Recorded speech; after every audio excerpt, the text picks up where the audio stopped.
Hi all. I I got in my own way. Good to see you. If you remember, last week I was talking about the fact that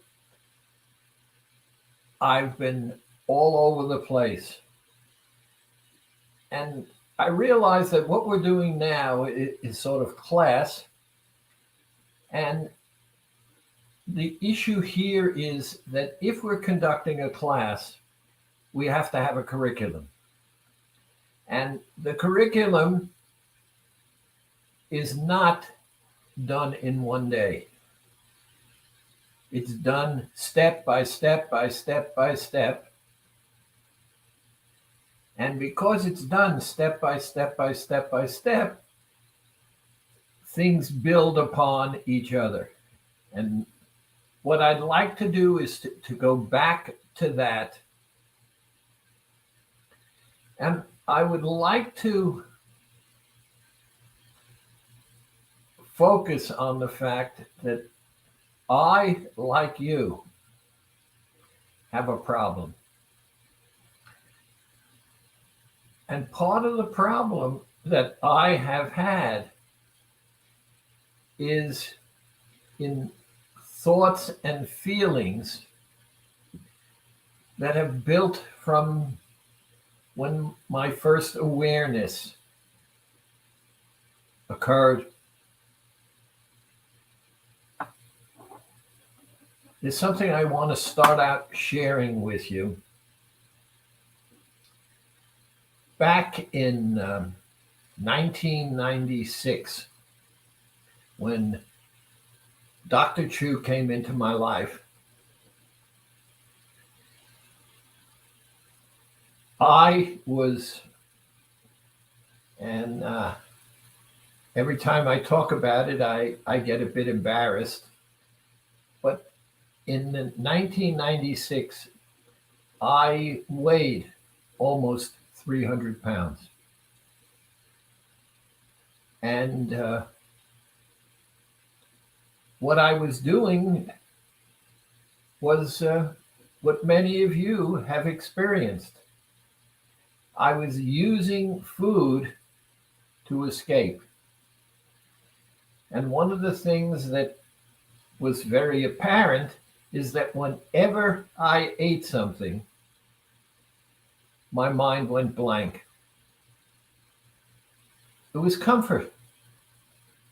And I would eat to escape. No idea whatsoever. Dr. Chu came into my life, took me over to the medical school where he was conducting a study on the hypothalamus. And we worked together, and I grew and I learned. And Dr. Chu said to me, "You know something, Dr. Schwartz?" By the way, he never called me anything other than Dr. Schwartz. I would say Joseph, and I was, remember, 30 years his senior, and he never called me anything other than Dr. Schwartz.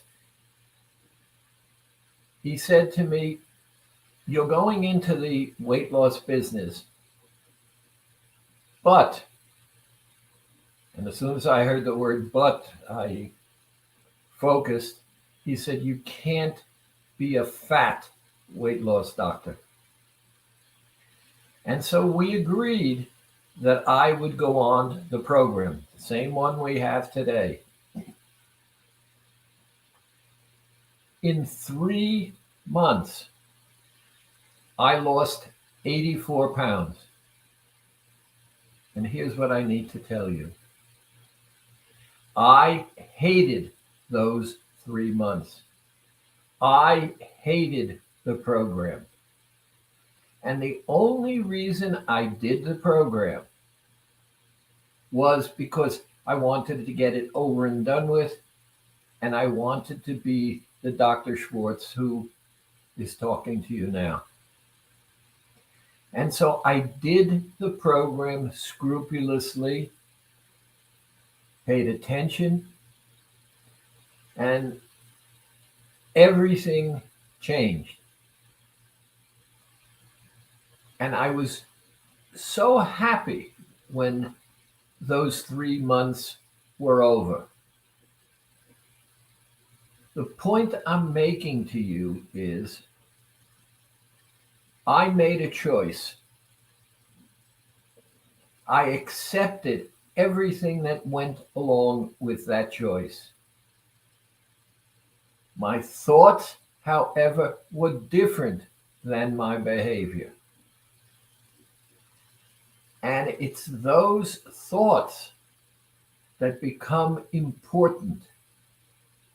And I didn't realize until our growth in program and now becoming AccuLife from AccuWeight, how much things have changed in my environment simply because of my thought experience with you.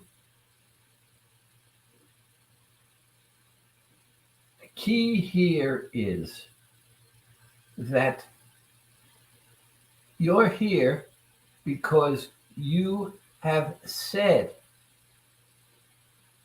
thought, I choose to weigh less. And you have every right to choose to weigh less. You don't have to justify it. It's something that you want to do. It's a thought that you have. And it's built upon whatever it's built upon. And you don't have to ask permission. And one of the biggest things that I see, especially in these last month or so as we've been transitioning to AccuLife, is how much our interactions have been helpful. Many people want to get it over and done with, and I don't blame them. But one of the realities is that food will never lose its power, and food will never go away. The only reason we're talking, and it's the only reason we're talking, is because we want to weigh less, and there's a recognition that in order to be a person who achieves that goal of weighing less, is we're going to have to change our behavior. Now, I don't know about you, but I was living the way I was living. I was doing the things that I was doing. The fact that I was unaware was irrelevant. The only thing I knew after having met Dr. Chu is I had to weigh less. And the goal, he had caused me to accept the fact that I was making a career change and I had to weigh less. So I did what I did, hating what I did. I don't know why I hated it. It's not important why I hated it. What was important was that I realized I was the boss.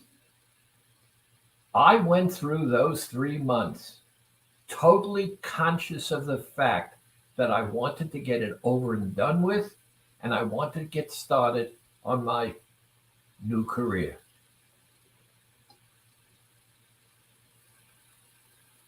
The bottom line, which was discovered after the fact, is that I was burned out. I just couldn't do therapy anymore. So I burned out. And because I burned out, I was hiding behind food. And remember, in those days, I was a practicing psychologist. So whether I was normal weight, whether I was overweight, whether I was obese, was irrelevant. And remember something else. For over 50 years, and it never made any sense to me at all, for over 50 years, no one ever walked into my office who was happy. And my daughter says, Dad, you talk too much now. And I think the reason you talk too much is because when you were the psychologist, the psychotherapist, you did very little talking. You listened. Now you're free. And maybe you talk too much. And maybe I do. But I'm very excited now because I realize, how do I get out of my own way? How do you get out of your way? You see, the truth is, and let's keep it simple. You said in some place, time, whatever, I wish to weigh less. You had every right to do so. You don't need to justify it. And there's a problem. I come across all the time with people who are trying to help me understand how they justify the need to lose weight.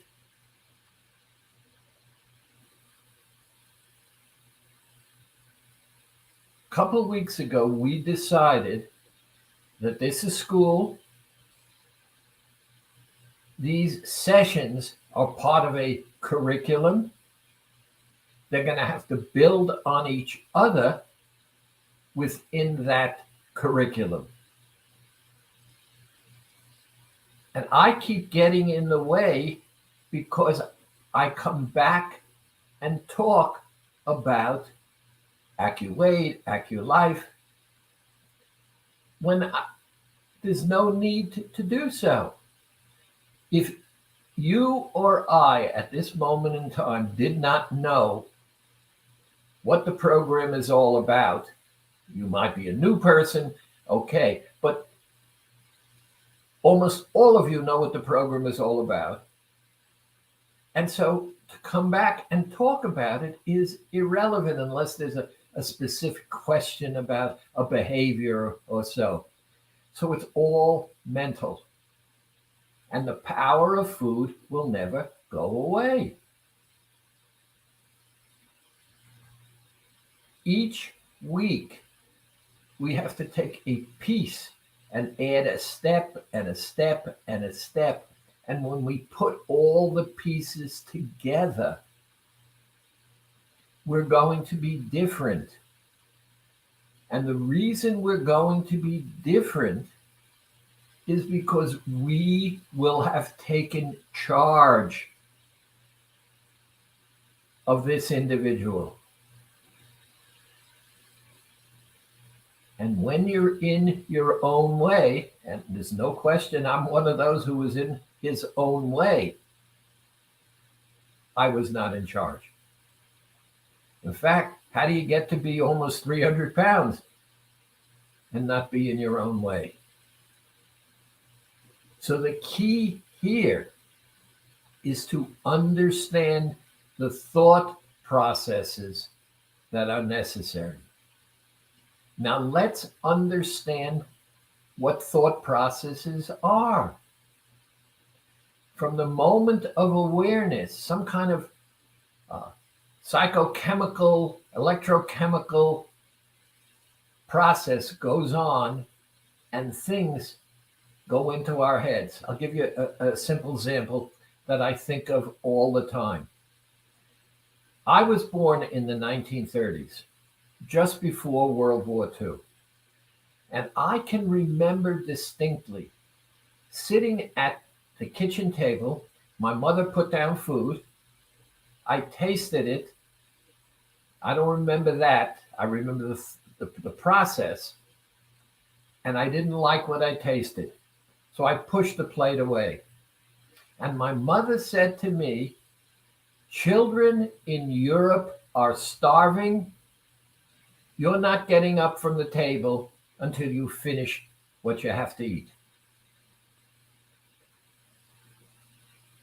Even today, my feeling of, no, not feeling, awareness of the thought of the guilt of not finishing my plate because I was responsible for kids in Europe who were starving. So if I didn't finish or I threw something out, this concept, maybe it's a feeling of guilt, was there. That's ridiculous. But it was built into my psyche without my awareness. And I'm focusing on these kinds of things now because I'm in this together with you. You guys hired me. I work for you. You guys hired me to take your hand to go from this end of the forest to that end of the forest. And as we go through the forest, my job, because of my experience, is to help you navigate this journey from this end of the forest to the other. And that requires the acceptance of the fact, hi, Julie. This acceptance requires something that I wasn't aware of until we started really talking. If I continued to behave the way I was behaving, I couldn't have what it is that I wanted. But I was comfortable with the way I was behaving because I was comfortable. The moment I agreed that I was fat, as Dr. Chu had said, and I had therefore to lose weight, I had to change my behavior. And I hated it. I had to think. And what got me through was as I saw my progress day after day, I realized that if I were willing to put up with the process of doing it, I would actually get what it is that I wanted. It was an incredible revelation.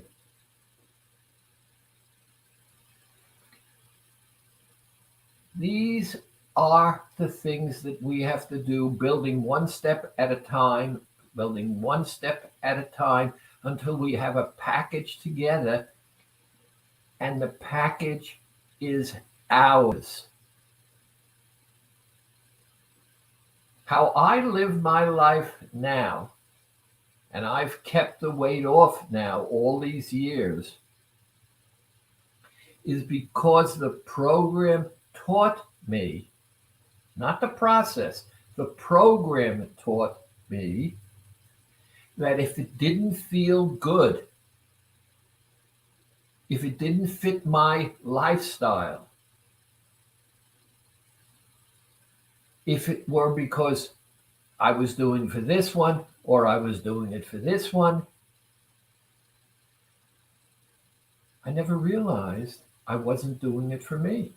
Remember, I was finishing my food so that the children in Europe would not starve. And it built in my brain thoughts of guilt and shame that I was totally unaware of. And unless I had gone into therapy, it's you guys who do therapy with me, not me with you, that I came to realize that I was the biggest stumbling block, and that if I did not alter my involvement with my own life, so that, number one, if you're doing this, you don't have to justify it. It's a step. It's going to put you, and that's why I love this change, Life. It puts you in the center. It's where you belong. One of the things that I've pointed out oftentimes is, let's say that you and I are in a relationship. Now, if we're in a relationship, you're into me, I'm into you. And the relationship evolves because you're into me, I'm into you. And at some point, I say to you, I love you. And because we're into this relationship, that feels really good, because now you know where I am emotionally. And everything is great. Now, here's the interesting thing. Let's say a period of time goes by, a week, 2 weeks, a month, and somehow or other, you discover that I do not love myself. Here's the question. Can you trust that I love you if I don't love me? Now, my answer is no, because if I don't love me, where am I going to get the love for you? And that's what I want you to look at. Life puts you in the center. Taking back control, taking care of yourself, loving yourself is a critical component in everything. And you're on the airplane. Don't they tell you the mask comes down? It says put yours on first so you can help others. Don't put theirs on. It's simple. Nobody argues with that. But when it comes to day-to-day existence kind of thing, and here's the other thing, because I've seen it again and again and again, I cannot tell you how many times. And that is, I want to lose weight because.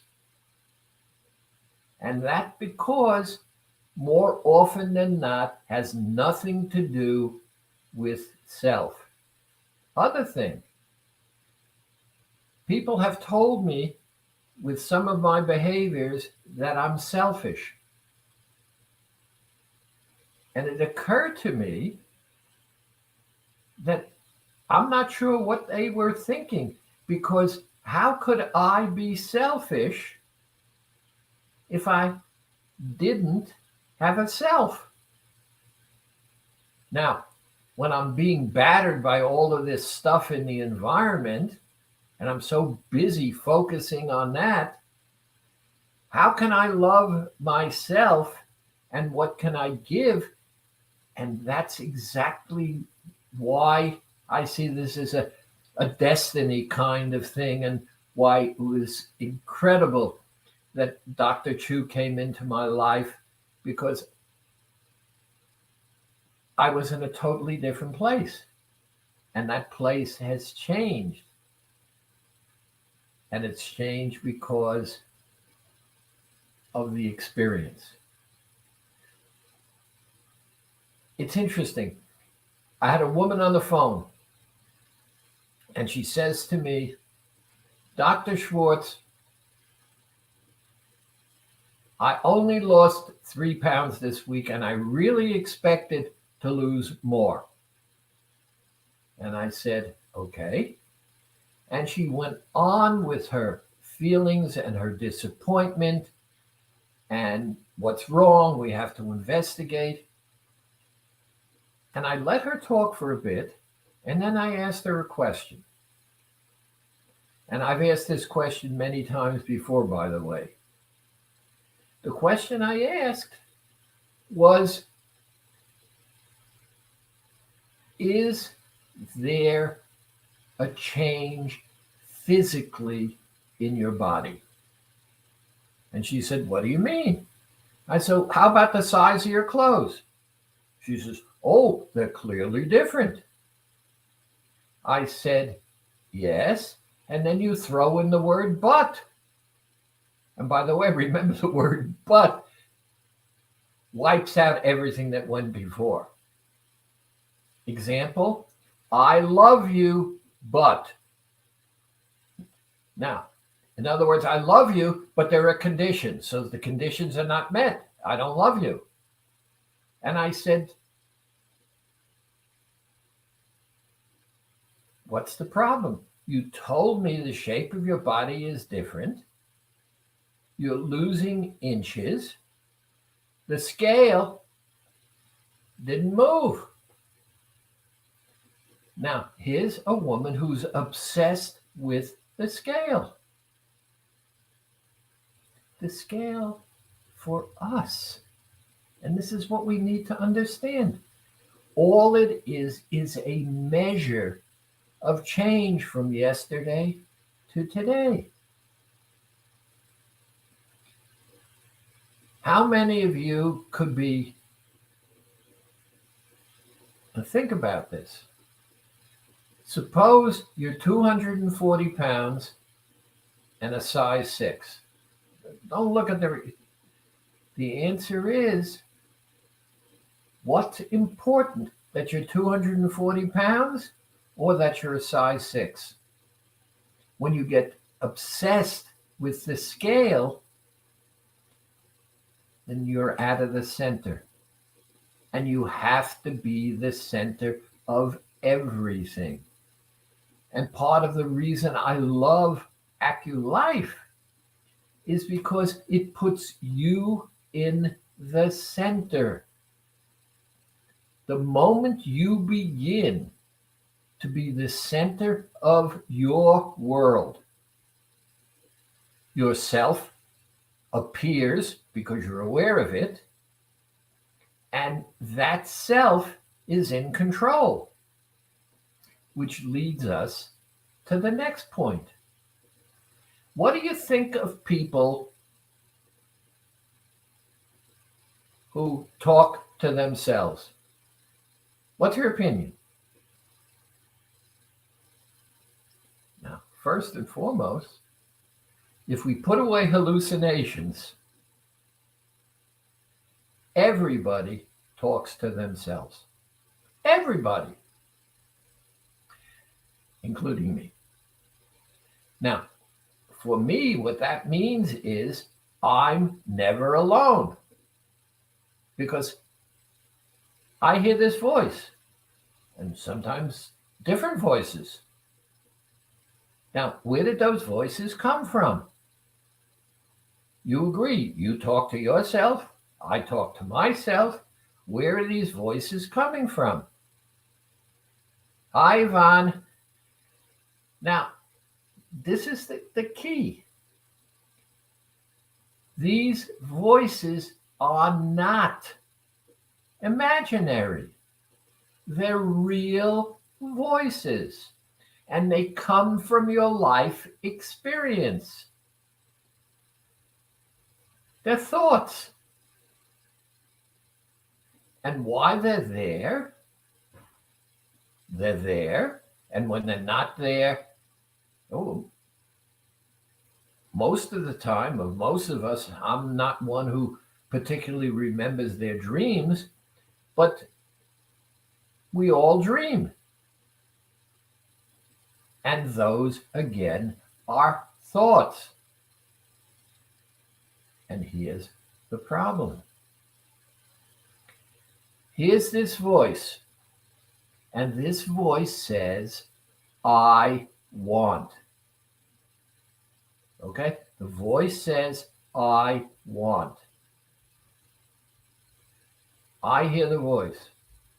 The voice says, I want. I hear the voice. The voice says, I want. I hear the voice. The voice says, I want. You want to know something? I don't know about you. That voice bothers me. And the reason it bothers me is because most of the time when I hear that voice saying, I want, it makes me nervous. Now, I call that voice for me, my child self, because it usually wants something in my life that asks me to change whatever is going on. Now, I want to show you something interesting. I'm with my child self, and I'm going to play out a game. I drive to the park, and I park outside. I get out of the car, I go around to the other side, and there's my child self. So I open the door and I take my child self's hand. And the reason I do so is because we're outside the park, things could happen. I close the door and we start to walk. Now, all of a sudden, now I was not aware of it or not, the child self must have seen something. And it pulls on my hand, says, let go. Now, I see all kinds of stuff going on, and there's no way I'm letting go of that child self's hand, because my sense is I've got to protect that child. And the child starts screaming, let go my hand. You never let me. And it yells and it yells and it yells and it yells. Now, many of us at that point in time rationalize. We break down. We say, okay, we'll give in and we'll do it. The point is that child self is a part of me, but not the boss. I'm the boss. You're the boss. But if we don't pay attention to the voice, we're going to have a problem. Again, I have to be the center of the world because it's my world. And if I don't take care of that voice, it's going to make me nuts. Because one of the things about that voice is it doesn't shut up until it's paid attention to. It's simple. It wants, remember, if it's my child self, it wants what it wants when it wants it. It wants it now. It doesn't want to wait. And it wants it because it wants it. I'm the adult. And I realize the child wants, but I also realize that there's a danger involved. And the voice keeps bothering me, so I've got to pay attention. So let's make it easy. And that's why I created the magic protocol. You see, we have to pay attention to the voice.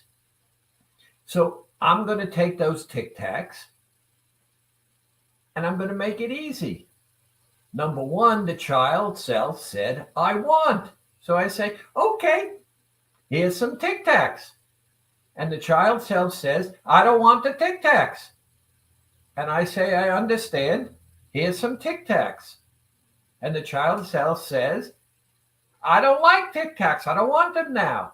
And I say, I understand what you want. So this is what I'm giving you.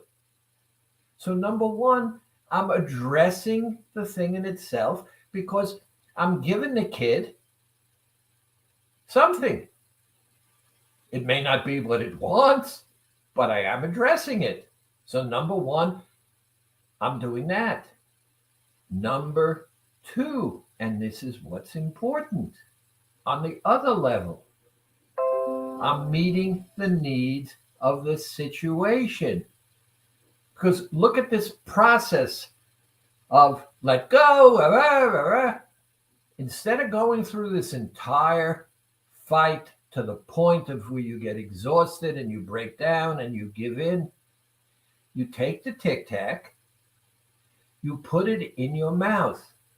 The flavor of the Tic Tac fills your mouth and contaminates anything else that you would use.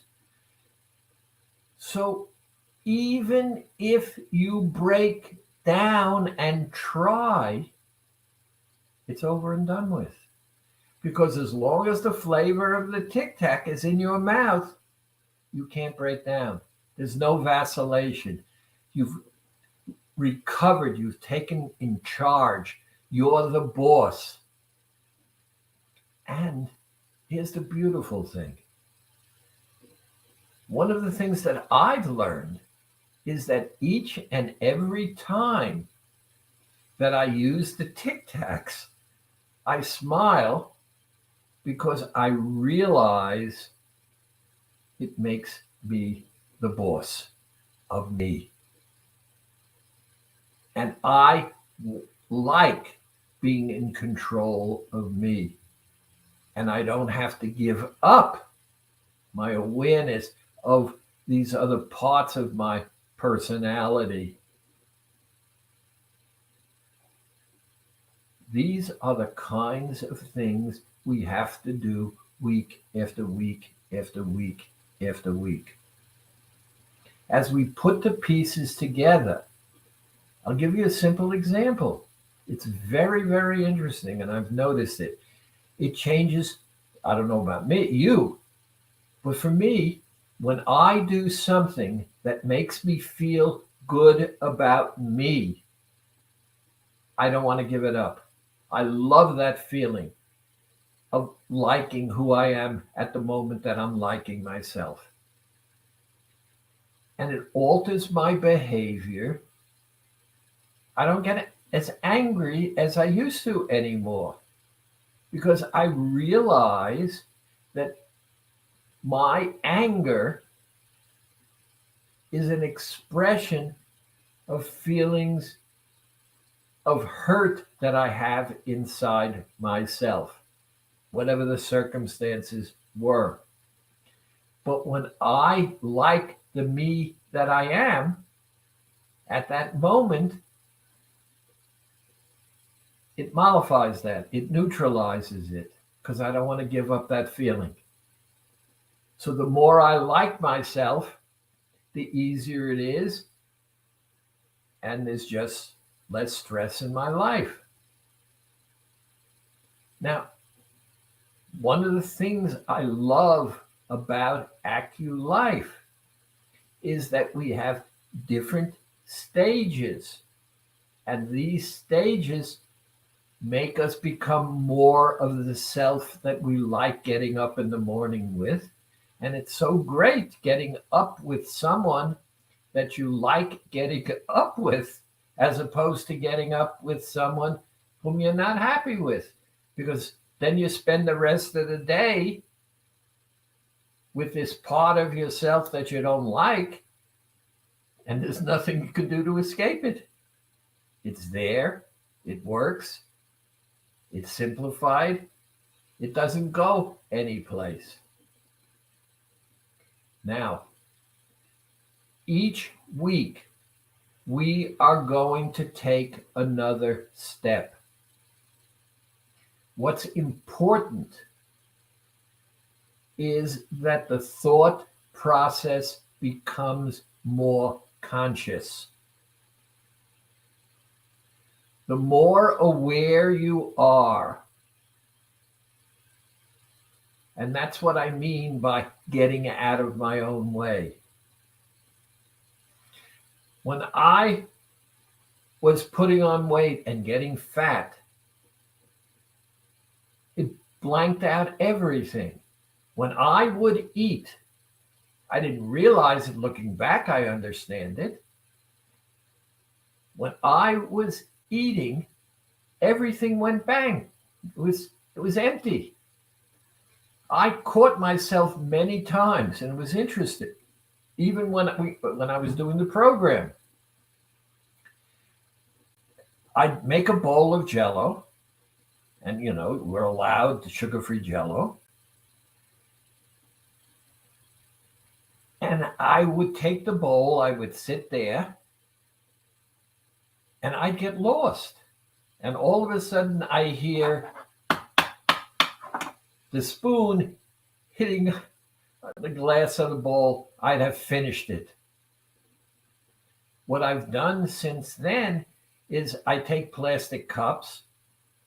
I put the sugar-free Jello in these plastic cups, and I put them in the refrigerator. And now I want something. I get up. I go to the refrigerator. I take out a cup. I come back. I sit down. I eat it. I'm not satisfied. I have to get up, go back to the refrigerator, take out another one. And what's happened over the years, I became conscious of the fact that something was going on. I wanted to get lost. I didn't want to deal with it. The more we do this on a conscious level, and I want you to understand, you have to verbalize it to yourself. It's nice if you have someone that you can talk to, and that's why I loved sharing with you the fact that when I was a psychologist, that I loved the Alcoholics Anonymous program, because it required a sponsor who was an old timer in the program, who would talk with me and let me get it out, so I wasn't holding it in. That person wasn't doing anything but exchanging their experience in life with me, but also letting me know I was as much a sinner as they. They were not perfect. I'm not perfect. I saw how they were living and working at feeling better about their life experience. And with this sharing process, and that's why I love these sessions that we're having. Because if we can experience life and be aware of ourselves at the same time, so many things are going to change. Now, I took the liberty of some questions, and I'd like to go over them with you, because real life experiences. Hi, Stacy. These experiences are very important. See, all of us have different lives. All of us have different questions. All of us have individual personalities. And all of us need to develop answers that work for you. The fact that something works for me only means it works for me. Could it work for you? Yeah, it could work for you. But it could also tell you that doing it that way is not going to work for you. And if you know that and you compare it with life experiences, we're going to discover things to make life more simple. Like, for example, after years, I discovered When Dr. Chu put the Qigong breathing into the program, it was to increase the flow of oxygen through your body, and oxygen was terrific. We've since learned not only does it relax you, but it's a form of meditation, and it actually slows and reverses the aging process. And something else. I do the Qigong breathing at least 4 or 5 times a day. And the reason I do it is it because it makes me aware of me, and I'm taking care of me. So I know on a conscious basis, I'm caring about myself. I'll never be uncared for because I'm focused on that. I'm worth it. I'm worth putting in these 4, 5 times a day. And it's automatic. I don't have times or whatever where I do it. There are sometimes circumstances or an experience. It used to be in the beginning where there was a patient who would come in and would be argumentative or whatever, and I would do the Qigong after they left. And I realized it worked. It centered me, it focused me, it relaxed me.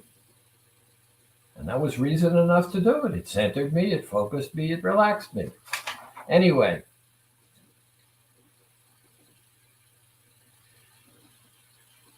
I'm getting very gassy on milk days, but only with yogurt.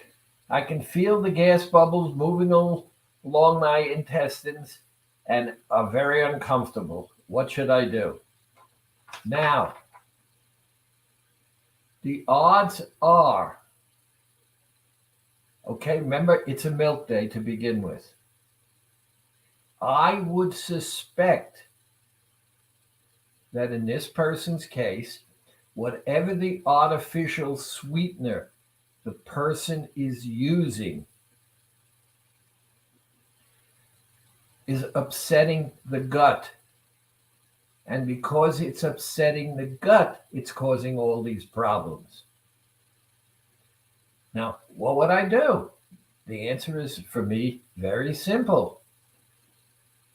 Go to an artificial sweetener that is natural and will not mess up your gut. Personally, especially since this new stevia came out, Splenda, I mean, not the yellow. I don't go near the yellow because the yellow really messes me up. But the new green natural Splenda is mostly stevia. There is no aftertaste. There is no problem. Resolved. Your body talks to you. Listen. One of the wonderful things about what it is we're doing is everything comes together, and the more it does, the better we're at it.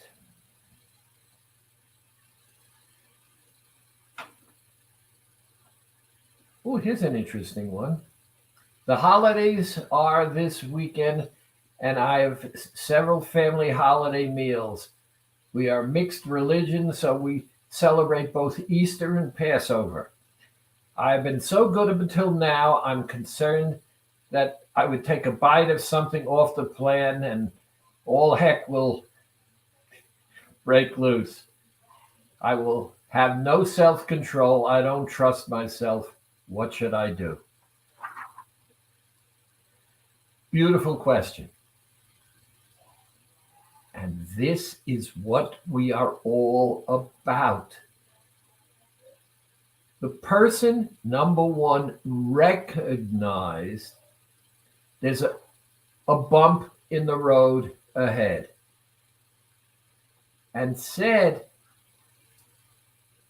I'm concerned about that bump in the road and how it's going to affect me. So the first thing to do is to recognize there is a bump in the road.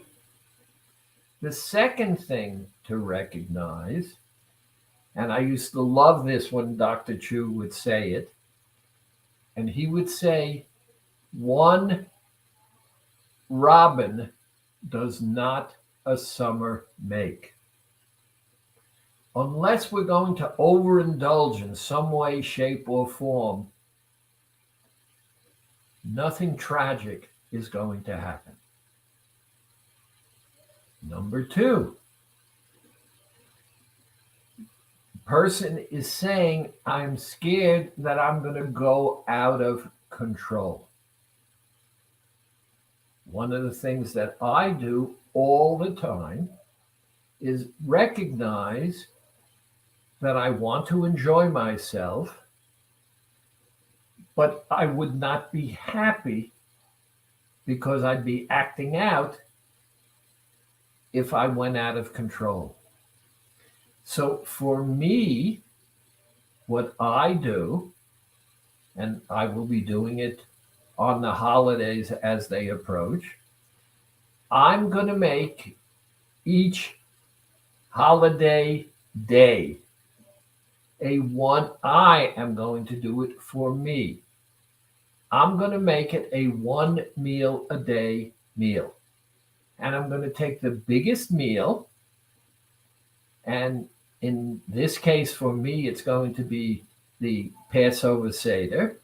And that's going to be my one meal, which means during the day, all I'm going to have is maybe one or two fruits so that I have something. I'm going to enjoy the Seder. I won't overindulge. And it'll be over and done with. And I'll have gotten for me what makes me feel good and feel even better because I took care of myself and I stayed in a frame. I didn't go out of control. And as many of you have heard me say in the past experiences that I have, one of the most terrible feelings there is, at least for me, is being out of control. Now, thinking, verbalizing the thinking, recognizing that your behavior is you in control. And as you fit all these pieces together and we go step by step, we're going to build something that when we've gotten through the process, each of us is going to have a lifestyle that we've created for ourselves. And it'll be based upon me feeling good about me, and therefore so many other issues in life just smooth out.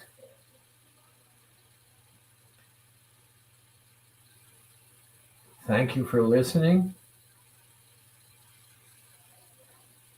New lesson next week.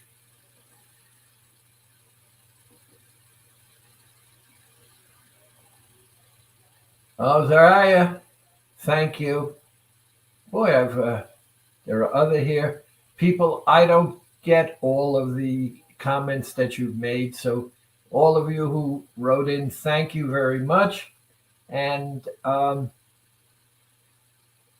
catch you next week.